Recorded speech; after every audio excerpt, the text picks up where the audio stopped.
Mosibe ndinithembisile into yoba ndizabuyisa ingxelo phansi komcimbi obe izolo besine-family meeting, besinembizo le emhlabeni wakwaMkhwanazi. So hayi ndibuye nje nendaba ezimnandi ezithi noko idasti isetlishekile, bakwazile uba makube nokuthethisana, ingani noba kuzaba ke nokuthula nani nani. Kamnandi mos xa ke shaya umageba ayidingi itoliki ncam. Nantso ke ividiyo yakhe ndiyifake apho phezulu, umntu uzazimamelela yonke le nto bekefuna ukuyithetha.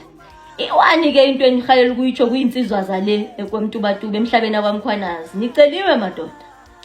Kuthe bafowethu kucela uba nike nisondeze kumele ziyotshekwa into yoba azange zibe nobungozi ezibenzile naphantsi kwamadoda la kuthiwe mosalele phaa. Kunenduna ezilele phaa zileliswe zizo ke ezo zinto ezo. So kucelwa into yoba kucela uba onaso owaziwayo uba nje unaso zazibe unaso makasondeze sizotshekwa into yoba asinabungozi esibenzile na phaa esizweni samakhwanazi. Yagqitha lento yathi nisacela into yoba nizisondeze ngokwenu. Ithi le nto uba ngaba nizisi bathe bazazizela bazozilandela zona. So mna ndiyanicebisa onaso nje makavele ngaphambili azizele bangaze beze ngoba mos xa befikile bafike ngendlela erayithi bona. So ke inintsi into akayithethile watsho ne-certain investigations eseziye zavela phantsi komcimbi oba mos basebekhona vele besebechithekelwe ligazi kuyo yonke le mfazwe leyo beseyikhona apho. But nje sivuyela nje ngathi kuzaba nokuthula, bekwazile into yoba bayilungise. Inintsi imfazwe kubele silwa, sikwazi basilwe sisodwa. But nje I am pleased to confirm into yoba hayi konke kuye kwabe kuyalunga izolo kwi-family meeting yethu. Ngiyabonga kakhulu. Ngikhuleke enkosini yakithi akaMkhwanazi. Mphathi wohlelo ngivumele ninomfundisi ukuthi ngibingelele abakhona la namhlanje. Ngiqale ngo-MEC Shenge, siyabonga ukuthi uphumelele namhlanje. Inkosi uShinga ephakathi wethu kana wonke amakhosi akaMkhwanazi akhona ahlangene nathi namhlanje. Ngibona nenkosi ebuye eSwatini kwaDlangezo. Siyabonga ukuthi amakhosi abe khona, siyakhuleka. Ubaba uMtshalo we-CPF kanye nozakwabo bonke asebenza nabo ikakhulukazi ubaba uZikhali enayi la namhlanje esibambisene nabo silwa nobugebengu la kule province yethu. Ozakwethu engamsana nabo Brigadier Ngubane, Brigadier Thango, maningi amaphoyisa khona la. Ngibingelele ikhulu zama department esamsana nabo babiyela bamdlovu. Siyakhuleka. Umphakathi wonke osihlangene nawo la emvuleni sijabule ukuthi umphakathi uthe awuphume uzoza kulembizo namhlanje esicelile samaphoyisa. Umsebenzi wethu ke thina amaphoyisa ubhaliwe wabhalwa encwadini zikahulumeni kule constitution yase South Africa. Ngicathi niyawazi umthetho sisekelo osiphethe sonke ekuthiwa iconstitution ya South Africa. Kule constitution ya South Africa kukhona la kubhalwe khona ukuthi umsebenzi wamaphoyisa yini. Section 205 subsection 3 of the constitution. Ibhala nje ukuthi umsebenzi wamaphoyisa ukuvikela ubugebengu, ulwisane nobugebengu, uphenya amacala amayenzekile, uvikela abantu nempahla zabo njalo njalo. Igama lokuqala elibhalwe khona MEC elinikeza umsebenzi wamaphoyisa elokuthi uvikela umphakathi, uvikela ubugebengu. Ngesingisi kuthiwa prevention. So samaphoyisa ke siyakwazi ukuthi kusho ukuthini lokho. Kufanele sivikele ubugebengu bungaze bube khona. Mawubona iphoyisa uzwa sekuthiwa iphoyisa ligijimisana nomuntu emgaqweni liyambopha. Uzwa kuthiwa iphoyisa kade lidubulana nezigebengu ndawo nathile. Ubokwazi ukuthi iphoyisa selihlulekile ukwenza lokho okuqala efanele ngabe likwenziwe. Kuthiwa prevent crime. If you can't, combat crime. So when we combat crime, sisuke sesiyilwa. Asifuni ukuthi siqale sifike ekulweni eqala. Siqala ngokuthi sixoxisane. Ukuprevent kusho ukuthi kufuneka sihlale kanje. Ukuze sigweme into yobugebengu engasenzeka. mayidlula lapho sesidonse ikhaya sesingena ensimini asifuniki ukufika lapho ngicathi siyazwana sihlangene la namhlanje ngoba sizama ukwenza lokho umthetho usithuma wona asihlangene la ngoba sizokhuluma ubukhosi sihlangene la samaphoyisa MEC nomphakathi wonkana ukuthi sizovimba ukuchitheka kwegazi liyahloma silibhekile samaphoyisa liyahloma lento eyenzekayo esiyibonayo la asifuni ukuthi kufike uDisemba isekhona ngoba kwafika uDisemba kuzofika lezi insizwa eziphila ngentelezi eqhamuka emahostela ezofika zingasazwile kungcono ukuthi silungise thina ukuze ziwuthole umyalezo ukuthi cha kuhlaleke kahle emakhaya azingezi la seziza ngempi ngoba kunalento enizisebenzisayo ekuthiwa TikTok niyabhala niyarekhoda niyathumela nje kanti nabahlokoloza abanye abantu so asikhulumeni isihleli la ingakho sila samaphoyisa siubizele lokho ke lomhlangano ngiyabezwa bethu umkhwanazi MEC ubiza imbizo obukhosi uhlangana naphi nobukhosi umkhwanazi kanye namaphoyisa lawa aholayo uthunywe ukuthi avimbe ubugebengu aphephise impilo zabantu uma umkhwanazi namaphoyisa bebona ukuthi kukhona into engasibe ingozi kumele benze imizamo ukuze bavimbe lobo bungozi lento iqalaphi lesiletha la namhlanje isukela ngomsombuluko lwamasonto amabili adlule ngithintwa isilo ebusuku siyangifonela sithi mkhwanazi kukhona into engahambi kahle la eNdlunkulu ngizocela ukuthi uthumele amaphoyisa kade uzobheka kungathi kukhona abantu abafike ngamabhasi amabili isizwe sakamkhwanazi kukhona singagculisekile ngakho ngase ngithumela amaphoyisa ukuthi ayobheka ukuphepha afika ahlala amaphoyisa kubheka ukuphepha inhlanhla leyo bekhona inkosi uShinge esinayo la ngaphathi kwethu namhlanje kanye nenkosi uChilize engicela ukuthi bangakwazi ukuyichaza udaba ngoba bengekho mina kwakhulunywa ke kwaphela ngathola umyalezo ngabo 11-12 ebusuku ukuthi cha sekuhlukene sebehambile la kade befikile esilweni ngicabanga ukuthi into seyixazulekile ngolesibili kwavala umgaqo ku-N2 uthela wayeka lo hamba imoto eningi okusiphathe kambi ukuthi mase kuvaleka lo mgaqo kukhona abahamba ngama-ambulance abagulayo bavimbeka manje emgaqweni ngithi ngiyabuza ukuthi isizathu sokuthi kuvinjwe umgaqo isiphi engiyitholayo ukuthi laba kade beNdlunkulu ngomsombuluko abakutholanga ugculiseka ngento kade beyihambele eNdlunkulu ingakho sebekhipha ulaka balikhiphela la emgaqweni sengithi ngeke phela amakhwanazi bakhipha ulaka balikhiphele kubantu abangahlangene nendaba yabo awuke ngisondele ngikhulume nabo ngibeze ukuthi inkinga ikuphi nokubaxwayisa nje ukuthi umthetho uthi yithi wena mawuhlukumezekile uqondane nalomuntu okuhlukumezekile ungasuke wena uyahlukumeza omunye umuntu ongahlangene la indaba yakho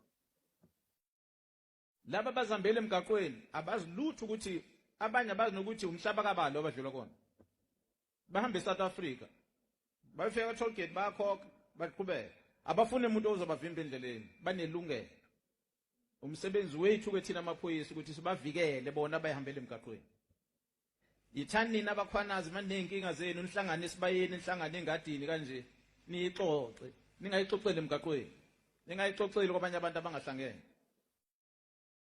so ngifikileke inkosi yangihlonipha kaMkhwanazi yavuma ukuthi sibe nawo umhlangano safika masixoxisana ngithola ukuthi kungathi kunokuphambana okukhona okwenziwe isilo ngokuthi sibeke insizwa kaNcube ekuthiwa iyiso kule ndawo okuyona ke xasula abantu bakaMkhwanazi sengithi ke abantu bakaMkhwanazi kuzofanele hlale phansi nikhulume lento nikhuluma nodwa nikhuluma noNcube nikhuluma nesilo nikhuluma nobukhosi bonke ihlalani phansi nikhuluma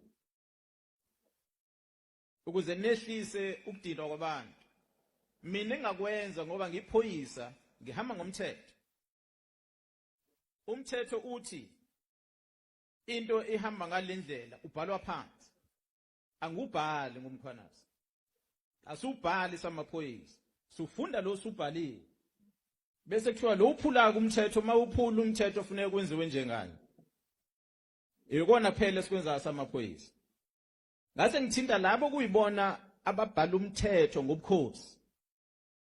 Uhulumeni azochaza ukuthi uma sithi ubani uyinkosi sivuma kanjani thina uhulumeni ukuthi lo uyinkosi. Mase simbeka ukuthi uyinkosi simbeka ukusuka la uphelela la. Uma uhulumeni ethi sivuma kanjani iso lenkosi mawuthi likhona lisebenza kanje iso lenkosi.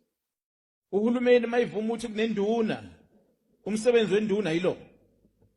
Isebenza la kule ndawo yilo umsebenzi ewenzayo. Asibeki induna thina samaphoyisa. Asibeki iso lamakhosi, asibeki inkosi. Bengithi ngicacise lona. Ngicela uMEC ke ethi awusize ke MEC ngoba phela indawo yakho le. Awuze la uzokhuluma nomphakathi wakule ndawo yaseDukuduku. Ngoba njoba linetha akusiwo amafe ngikhuluma ngawo la. Ngikhuluma ngefe elimnyama elihlanganayo phezulu kwale ndawo ekuzochika khona igazi uma ingalungiswa lena.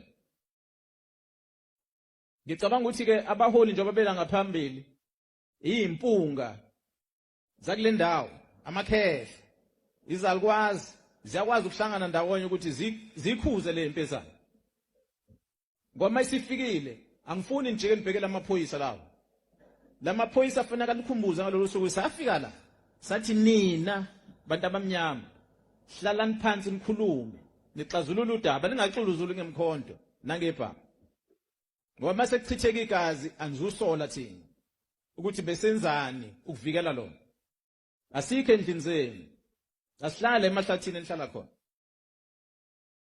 Xoxisanani indaba yenu le. Ngizocela ukuthi ke nikwazi ukubeka indlela. Ngoba lokho oMEC abeza nakho ozakwethu abeza nakho ilokho okubhalwe encwadini zikahulumeni. Uma sekubhalwe encwadini zikahulumeni ukuthi kusemthethweni ekufanele sikuhloniphe. Uma ungazwani nomthetho lobhaliwe nale nqumo ezathu uhulumeni kumele ulandele imigudu ebhaliwe khona efuneka uhambe ngayo uma ukuthi unesikhalazo sithini.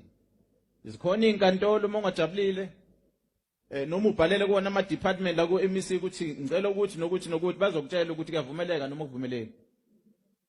Uma ngabe ningawujabuleli umthetho ngendlela ohambe obhalwe ngawo hambani niyovota. Nivotela abanye abantu abazoya eParliament bafike bawushintshe umthetho bawubhale ngendlela enifuna ngayo. Umkhwanazi uyowenza isiqiniseko ukuthi lo mthetho enubhalile uyagcina. Okwamanje lo mthetho obhalwe uhulumeni yilo amaphoyisa okumele enze isiqiniseko sokuthi wonke umuntu uyawugcina. Musa ke wena ukuthatha uphume ngendlela yakhe eseceleni ngoba uzogcina uhlangana nohulumeni lapha emgaqweni kanti akumelanga uhlangane naye. So ngicela ukuthi sizwane kahle njengoba ngithe ngiyichaze namhlanje ukuthi ngila sibize lengquthela namhlanje ngokuthi kuzoxoxiswana ukuze iphele lempi efufusayo lomsindo khona uphele. Sikhona ke samaphoyisa mawukuthi khona izikhalazo umuntu anazo ningakwazi ukukhuluma namaphoyisa nanka lapha emasayidini emaceleni nami neyona ukuthi hayi nginesikhalazo ubani wangihlukumeza wenza ukuthi nokuthi nivule icala. So walandela ke lawo macala. Sengigoqa nje MEC ngithi ngicacise ukuthi kunamacala amakhulu esiwaphenyayo la amane afike kuthini. Amacala okubulala ikakhulukazi. Njengoba ngithi amacala amane nje abantu abashona bayisihlanu kulamacala amane. Elilodwa icala kwashona ubaba nomfana wakhe. Bexabana nenye insizwe emgaqweni angazi baxatshana kanjani ngeemoto wabadubula abashona bobabili. Leyo ndoda ke iboshiwe yagwetshwa 25 years. Ungabuzi kumkhwanazi ukuthi kufa abantu ababili u25 years angiyona inkantolo. Inkantolo emnika u25. Kodwa sesiyakuthola ke MEC ukuthi lo muntu nalesikhala sisebenzisile ukubulala uyise nendodana isona sikhali esibulale owayekade eyilunga lenkatha ikhansela la kule ndawo owabulawa qala isona sikhali esabulala lo kade umngani walelo khansela encathwa induna la kule ndawo sesithola ukuxhumana kwalokho sithola ukuthi yena lo esimgwebile wayekade uyaphatheka kulolu kubulawa kwalo muntu wayekade ekhansela naleyo umngane wekhansela wayengeyedwa ke nalo ehamba naye kodwa lo ehamba naye usashona kuona lamacala omabili uphenyo lusaqhubeka ke MEC nakwelinye icala ukuthi sazi ukuthi obani laba babulala abantu kodwa sikutholayo ukuthi kunento yokubanga umhlaba okhona la iyonto ebangela ukuthi kube nalokufa kwalabantu okwesibili sithola ukuthi kunokubanga ubuduna kule ndawo lutho uphenyo kukhona insizwe yasabisa loyo wayibekiwe njengenduna wekade eyisosha wabuza ukuthi unasiphi isibindi sona ukuthi uhlale kulesihlalo soba induna akuphelanga insuku ezingaki walimala lo nduna lo into esenzile ke MEC sithathe wonke lamacala sawanika luphiko oluzosiza ngokuthi lisiphenyele wona olusebenza ngapha